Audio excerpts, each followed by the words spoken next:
उस डरावने सांप की खाल से छुटकारा पाने के लिए उस आदमी ने सांप की खाल पहन ली और घोड़े का रूप धारण कर लिया। जैसे कि उम्मीद थी, वो आदमी कुछ सेकंड के लिए बैठ गया और सांप की खाल तुरंत रेंग कर उस पर आ गई और एक खूबसूरत रूप में बदलकर उस आदमी के पास आ गई।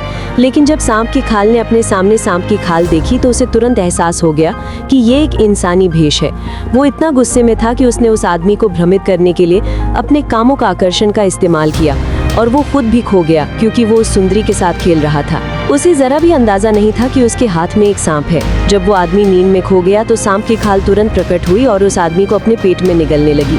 उसी समय उसके साथी ने खिड़की में एक ग्रेनेड फेंका। वो आदमी बहुत घबराया हुआ था, इसलिए गलती से वो ग्रेनेड चूक गया और उस तक पहुंच नहीं पाया। सांप की खाल उसे निगलने ही वाली थी कि उस आदमी के पास कोई चारा नहीं था।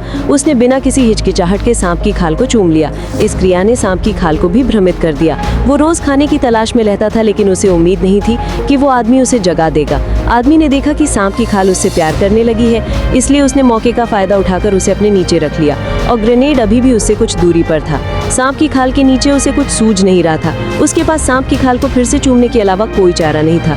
जब तक सांप की खाल पूरी तरह से अपने आप से मुक्त नहीं हो गई, तब तक उस आदमी ने ग्रेनेड उठाने का मौका नहीं गंवाया।